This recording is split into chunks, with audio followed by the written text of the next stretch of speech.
je suis écrivain de métier, c'est mon travail en fait. Voilà, je suis écrivain. Je dis écrivain de métier parce que j'écris pour moi. Donc au départ des livres, des ouvrages pratiques sur le bien-être, le yoga, l'herboristerie. Des livres comme Kit de survie anti-pollution que j'ai publié chez Erol. Je suis engagée dans l'écologie principalement dans ce que j'écris, et j'écris également des ouvrages pour les autres, c'est-à-dire que viennent à moi parmi les maisons d'édition que je côtoie, des psychiatres, des psychologues, des médecins, des diététiciens, etc., qui ne savent pas forcément écrire, et je concentre et je rédige pour eux. Voilà, ça c'est mon métier de base. J'anime également des séminaires sur le bien-être. Donc vous voyez que, a priori, rien ne me prédisposait à parler un jour des éoliennes. Et un peu comme certains d'entre vous sans doute dans la salle, les éoliennes sont arrivées à moi par ma région d'origine, qui est le Cantal, où je réside en grande partie. J'ai recueilli un premier témoignage qui me paraissait étrange. Bon, et puis le problème, c'est que je suis partie du côté de Saint-Flour, donc là, à l'échelle de ma région, il y a beaucoup de montagnes, donc on était à 3-4 montagnes, il était 3 heures de route, et là, un deuxième agriculteur me dit strictement la même chose.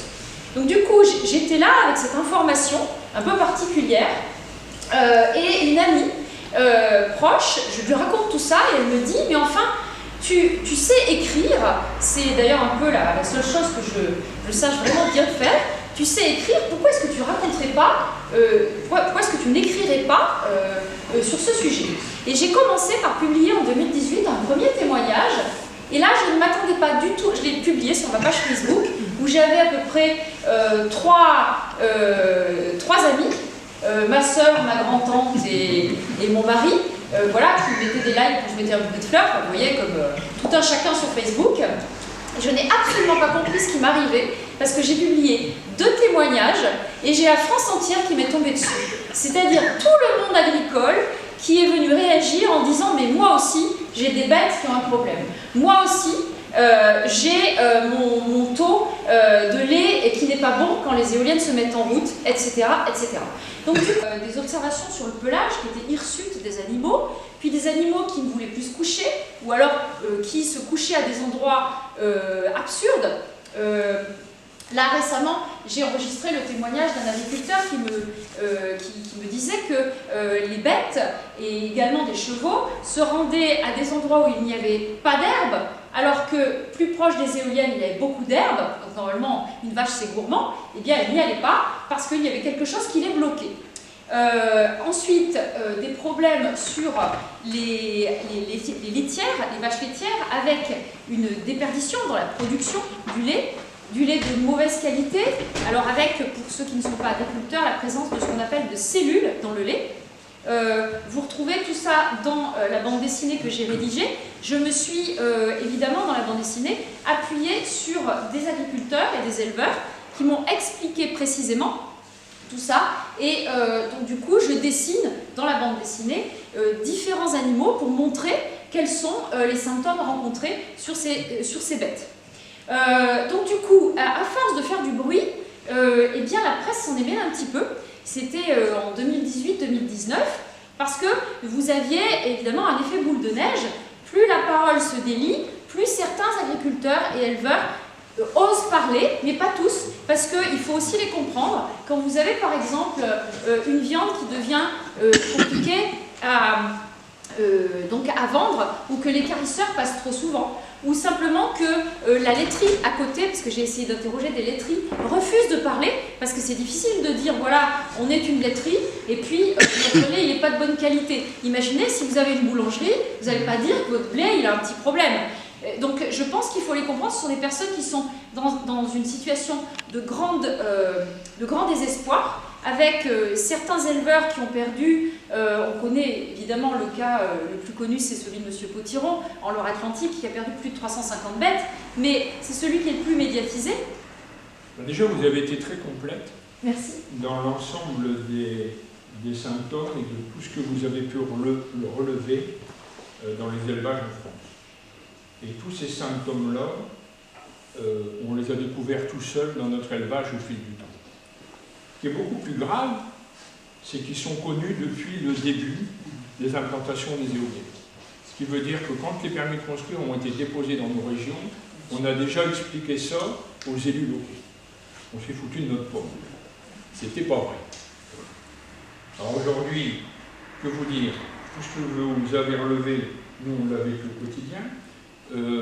On a fait également la toxicologie induite par les champs magnétiques. Donc c'est ressorti très mauvais pour un certain nombre d'animaux, ce qui explique qu'on a des mortalités anormales, des troubles de comportement tels que vous l'avez dit, des animaux qui ne veulent plus rentrer dans l'étable, qui ne veulent plus sortir, qui vous sautent par-dessus, enfin que vous soignez au quotidien et qui se portent très très bien et qui, en une fraction de seconde, deviennent des autres animaux. Donc, et ça, ce que l'on constate sur nos animaux, vous l'avez dit également, nous, en tant que paysans et vivant au milieu de la plaine, ben, on le voit sur tout le reste du vivant tout autour de nous. Donc, on nous a vendu l'éolien pour du développement durable et de la biodiversité, et on est en train de massacrer tout, mais absolument tout. Les gens qui habitent sur Moreuil, je vais leur donner un point de repère très simple. On avait l'habitude de voir sur la route Moreuil-des-Moins, sur le plateau, des chevreuils, ruminants, 4 pattes. Bon. Et puis, depuis 2 ou 3 ans, ils sont sur la route de Tenne, dans un vallon, pour se protéger de tout ce que vous avez dit. Alors ils se regroupent, il y en a une grosse équipe, on ne les a jamais vus, et si vous n'êtes pas observateur, vous ne cherchez pas pourquoi ils sont venus là, vous ne comprenez pas ce qui se passe. Et en fait, ben, il se passe tout simplement qu'on est en train de détruire notre environnement, purement et simplement. Et malheureusement, au niveau, puisque j'ai fait des rencontres, hein, tout comme vous, j'ai fait mes recherches et j'ai lu parce que je me considère comme un fils de pète, puisque vous êtes écologiste, moi j'y suis au Paris. Donc tout mon travail a été fait de par mes lectures et de par ces ouvrages. Toute ma carrière, une quarantaine d'années. Voilà. Et ce qui est très très grave, c'est que déjà au niveau des décisions de faire ces éléments-là, pour avoir rencontré des secrétaires d'État et des ministres, eh bien, ils reconnaissent qu'il y a un problème. Mais ça fait 10 ans qu'on reconnaît qu'il y a un problème, ça fait 13 ans maintenant qu'on reconnaît qu'il y a un problème, et puis on continue avec des passe-droits à construire des éoliennes, tout simplement. Alors, concernant la reconnaissance du problème, très récemment, Emmanuel Macron, au Salon de l'Agriculture, et vous le trouverez dans le magazine Réussir, que certains connaissent si vous êtes agriculteur, donc a annoncé 2 éléments. Possible indemnisation des éleveurs impactés et là c'est plus grave, délocalisation. Alors, délocalisation, c'est bien gentil. Hein. On l'a dit tout à l'heure. Ça fait 200 ans qu'on est là, nous on fait le boulot, qu'on nourrit les voisins avec du lait. Délocalisation de qui? Et on vous dit, on va vous donner des éoliennes ou des paysans? Non, des paysans. Des paysans. C'est moi qui dis, c'est 200. Vous êtes là, maintenant vous dégagez, on a mis des éoliennes. Vous payez, vous dégagez. Par exemple, mais on m'a pas dit où je devais aller. Hein. C'est pas mon vote. Par exemple, M. Marchandier a été délocalisé. Donc j'ai d'autres exemples de délocalisation. Donc la délocalisation a déjà malheureusement commencé à certains endroits pour les éleveurs qui étaient encore sur pied, parce que l'éleveur à Pierrefort dont j'ai parlé tout à l'heure, qui est devenu conducteur de bus, il n'y a plus rien à délocaliser parce qu'il n'y a plus de bêtes. S'il vous plaît, selon votre expérience, tous les deux, oui. On peut délimiter une zone d'influence? Non, c'est extrêmement compliqué. C'est d'une complexité terrible. Alors je vais quand même répondre aussi, mais je vous laisse... Non, mais c'est d'une complexité terrible, mais vous l'avez dit. En fait, vous êtes sur des sols spécifiques en Bretagne ou en Auvergne. Nous, on est sur des sols différents. Et donc, on a une répartition... On a une électrification minime, mais de plus en plus massive de nos sols. Voilà. Parce que c'est plus diffus, parce qu'on a plus... Et ce que l'on constate, c'est que nos villages, ils sont dans les vallées, les éoliennes, ils sont dans le plateau, et même s'ils sont à 10 km, de toute façon, vous pourrez descendre dans la vallée. Alors justement, donc de toute façon, c'est vous qui prenez tout. Monsieur Macchini, et vous pouvez avoir des gens qui habitent à 2 km sur le plateau, qui auront beaucoup moins de souffrance que vous qui êtes à 5 km dans la vallée. Alors justement, à ce sujet, je vais répondre à votre question pour aller exactement dans votre sens, d'une façon complètement empirique, puisque je ne suis pas scientifique, mais à force d'interroger les agriculteurs, j'ai exactement constaté ce que M. McKinney dit, c'est-à-dire que les éoliennes, là où il y a le plus de problèmes, les éoliennes sont systématiquement en hauteur par rapport à la ferme, systématiquement, plutôt en cercle, et vous avez en général soit de l'eau, soit un courant, soit un pré-humide, etc. Si vous avez ces trois choses-là, vous êtes quasi sûr d'avoir un souci. Je vous donne un exemple, il y a un agriculteur qui m'appelle dans une région, et il me donne juste... donc du coup, on était très heureux de savoir qu'il y avait des caméras qui étaient là pour étudier. C'est-à-dire que face aux problèmes que j'ai rencontrés, j'ai exposé une première fois ce souci-là au président à Clermont-Ferrand, au sommet de la Nage. Et donc, il a joué le jeu. Il m'a mis en contact avec son responsable environnement, le responsable, c'est pas celui-là, mais enfin bref, son chargé d'environnement, les problèmes agricoles, tout ça. Et donc, le dossier est passé ensuite au ministère de l'écologie et est revenu à la préfecture. Et la préfecture, pour répondre à la demande de M. Delduc, a mis chez moi des caméras, a fait 2 ans d'études pour essayer de voir ce qui s'y passait. On a fait venir aussi un géobiologue, ça c'était à titre personnel, pour relever les fréquences que vous indiquez. Et donc, on a pu déterminer les points dans les pâtures où les niveaux de fréquence étaient beaucoup trop importants. Ce qui explique ce que vous avez dit, c'est-à-dire où les animaux ne mangent pas, ou ne vont pas s'y coucher, ou à la limite, à un moment ou à un autre, ils ne savent même plus où ils vont se coucher dans les pâtures, puisqu'il n'y a plus d'endroit pour coucher.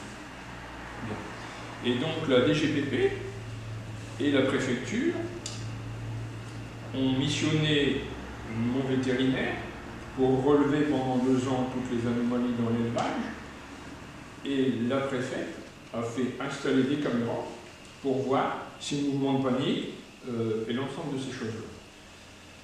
On a remis tout ça à la préfecture au mois d'août. Entre-temps, Madame Nguyen, la préfète, elle était venue sur le site et elle avait, on peut dire, gelé l'extension du parc de Moreuil pour éviter d'empirer sur mon site. Et donc pendant 2 ans, on a fait cette étude. Le vétérinaire a fait l'étude, il était assez heureux de la faire d'ailleurs parce que il s'est rendu compte que des très bons éleveurs avaient également des problèmes qu'ils n'arrivaient pas, sur le plan de pathologie, à déterminer l'origine ou à soigner. Donc ça lui a mis la puce à l'oreille sur d'autres élevages qui étaient impactés. Et à l'issue de ces 2 ans d'études, pas plus tard qu'au mois d'août, j'étais convoqué à la préfecture. On a relevé donc un certain nombre d'avortements, pas toujours on ne peut plus mettre d'animaux. Oui, je n'ai pas parlé des avortements, mais effectivement c'est partie du package. Ils ont pu visualiser sur les caméras qu'à certains moments les animaux étaient complètement paniqués. Et ils m'ont demandé 3 ans d'études supplémentaires. Voilà. Bon. Voilà, vous avez la réponse. Alors 3 ans d'études supplémentaires, j'ai claqué la porte de la préfecture. Et ils avaient déjà signé l'extension du parc à côté de chez moi. Donc vous avez compris. Et donc, ça correspond complètement à la réponse qu'on m'a faite à l'ANSES, c'est-à-dire on m'a dit il faudrait faire une étude. Donc, et là, on renouvelle l'étude. Donc voilà. Maintenant, j'attends l'indemnisation, la délocalisation, voire la dénationalisation, si on voulait s'installer avec et comme on n'a plus de courant, de toute façon, il faut qu'on en mette encore beaucoup plus, et le plus vite possible, et ne rien respecter pour l'être.